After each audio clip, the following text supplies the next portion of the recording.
रुक्मणी के सवरी गिर पड़े नारद जी। तब तक भगवान प्रकट हो गए। क्यों नारद बाबा चक्कर आ रहा है? नारद जी बोले नाथ क्षमा कर दो, हम तो आपको साधारण देव की सुख समझ लिए थे।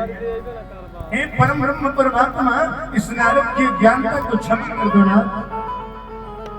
हरि व्यापक सर्वत्र समाना, प्रेमत प्रगट हो ही मैं जाना। नारद जी भगवान के चरणों में बार बार प्रणाम कर विदा हुए। भगवान द्वारिका में विराजमान है अपने 16,108 रानी पटरानी के साथ। और भगवान की पत्नियां 16,108 हैं ही, हर बार रहती हैं। 16,000 क्या है? 16,000 वेदों के प्रेम मंत्र हैं। ये भगवान की पत्नियां हैं, मंत्र ही। 100 उपनिषद हैं और 8 प्रकृतियां हैं, अष्ट प्रकृति कहते हैं। यही तो भगवान की पत्नियां हैं और सदैव ये भगवान की पत्नी ही रहती हैं। महाभागो मयस्तेन जायता मधुसूदन, अहंकारो मलीयसा भगवान 16,108 रानी पटरानी के साथ, गरुड़ जी के साथ, सुदर्शन चक्र के साथ बैठे हैं। भगवान ने देखा द्वारिका में 3 लोगों को अहंकार हो गया। किसको किसको?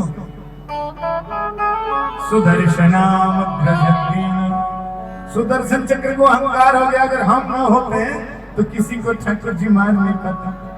हमारे में वो पावर है, हमारे सामने संसार का कोई महाबली टिक नहीं सकता। भगवान बोले और बना। गरुड़ जी बैठे बगल में। गरुड़ जी बोले मैं जितना तेज चल सकता हूँ ठाकुर जी, उतना तेज गति किसी की नहीं संसार में। मन की 10 गुनी तीव्र गति है गरुड़ की, मन से 10 गुना। आप सोचेंगे अभी इंग्लैंड का ब्रिज, उससे 10 गुना पहले तो सोचेंगे तब तक गरुड़ जी पहुंच जाए, इतना तीव्र गति है। गरुड़ जी बोले हमसे तेज चलने वाला कोई नहीं, हम न रहे तो आप तेज कैसे जा पाओगे। सत्यभामा जी को अहंकार है, हमसे सुंदर संसार में कोई नहीं। 16,108 रानियों में सबसे सुंदर है सत्यभामा। भगवान का भोजन क्या है? अहंकार। भगवान किसी का अहंकार रहने नहीं देते थे। भगवान ने सोचा तीनों का अहंकार मिटाना पड़ेगा। ध्यान किया। मनोजवम मारुततुल्य वेगम जितेन्द्रियं बुद्धिमतां वरिष्ठं वातात्मजं वानरयूथ मुख्यं श्रीरामदूतं शरणं प्रपद्ये। हनुमान लल्ला को भगवान द्वारिकाधीश ने याद किया। हनुमान जी आ गए द्वारिका की बगिया में और लगे बगिया उजाड़ने। शाखा मृग की यही बढ़ाई, शाखा पे शाखा पर जाई, डाल तोड़ तोड़ फेंकने लगे। अनुचर आए महाराज, अरे ठाकुर जी एक बंदर आया है, बगिया उजाड़ रहा है पूरा। ऐसा है? भगवान बोले सुदर्शन जी चल के जाके देखो तो कौन बंदर है, समझाओ उसको पकड़ के लाओ। सुदर्शन जी बोले क्या ठाकुर जी, छोटे मोटे बंदर को पकड़ने के लिए सुदर्शन को बोल रहे? अरे मैं साधारण नहीं हूं। भगवान बोले रे जाके तो देखो सुदर्शन। सुदर्शन को अपने बल का बड़ा अहंकार है। भगवान बोले सुदर्शन चक्र चल दिया। सुदर्शन चक्र जैसे चला हनुमान जी के सामने आया। हनुमान जी ने सुदर्शन को चुटकी से पकड़ लिया और अपने कांख में दबा ली। सुदर्शन खूब फड़फड़ाए हो, हिले तक नहीं। डगई ने शंभु सरासन कैसे हनुमान जी की कांख में चिपके हैं। बड़ा विलंब हुआ, अभी तक सुदर्शन लौट के नहीं आए। भगवान बोले गरुड़ जी सुदर्शन आप तक आए नहीं, जाओ पता लगाओ ना और उस बंदर को पकड़ के मेरे पास लाओ। गरुड़ जी बोले क्या ठाकुर जी छोटे मोटे काम के लिए हमको भेज रहे हो? भगवान बोले रे जाओ ना। भगवान का आदेश पा करके गरुड़ जी चल दिए। गरुड़ जी आए हनुमान जी के पास। गरुड़ जी बोले हनुमान सुदर्शन चक्र कहाँ है? हनुमान जी बोले काख में दबे होकर पाए होंगे। झाड़ा काख को हनुमान जी ने तो सुदर्शन बेचारे निकले एकदम मुंह लटकाए हैं, सारा अहंकार भूल गए। बोले गरुड़ जी जल्दी से मेरी पीठ पे बैठो, भगवान बुलाए चलो। हनुमान जी बोले तुम चलो मैं आ जाऊंगा।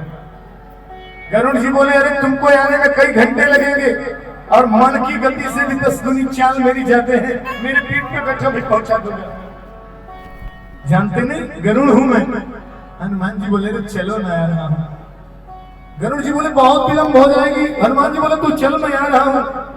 गरुड़ जी चले, आ गए द्वारिका में। बोले ठाकुर जी वो बंदर कह रहा है कि मैं आ रहा हूं, तब तक देखा गरुड़ जी ने हनुमान जी आगे खड़े हैं, हमसे पहले पहुंच गए। गरुड़ जी का अहंकार चूर हो गया, हमसे भी तेज चलने वाला कोई है। हनुमान जी वही खड़े हैं। अब गरुड़ जी कांपने लगे, प्रभु के चरणों में गिर पड़े। सत्यभामा को बड़ा अहंकार है, मेरे जैसा सुंदर कोई नहीं। बगल में बैठी है नारायण के कृष्ण भगवान के। हनुमान जी से बोले कृष्ण भगवान हनुमान बैठ जाओ ना। हनुमान जी बोले बैठेंगे नहीं जब तक आपके चरणों में दंडवत नहीं कर लेंगे। भगवान बोले तो दंडवत कर लो, हम तो बैठे ही। बोले ऐसे आपको अकेले नहीं, जब तक मेरी सीता माता आपके बगल में नहीं होगी तब तक हम अकेले आपको प्रणाम नहीं करेंगे। भगवान बोले अरे बगल में सत्यभामा बैठी हैं, प्रणाम करो। हनुमान जी बोले कहा मेरी सीता मैया, कहा ये दासी? हम दासी वासी के साथ बैठ जाएंगे तो प्रणाम करेंगे क्या? इनको प्रणाम करें? अरे मेरी सीता मैया जैसे कोई हो तो प्रणाम करें। ये तो उनके 16वां कला के बराबर की भी नहीं है। सत्यभामा जी सोची हम तो अपने को बहुत सुंदर समझते थे, अहंकार चूर हो गया। बाद में रुक्मिणी जी आई है और हनुमान जी दंडवत प्रणाम किए हैं। तीनों का अहंकार हनुमान जी के द्वारा भगवान ने तोड़वा दिया और किसी का अहंकार ठाकुर जी रहने नहीं देते मेरे प्यारे। बाद में भगवान हनुमान विदा हुए गंधमादन पर्वत पर।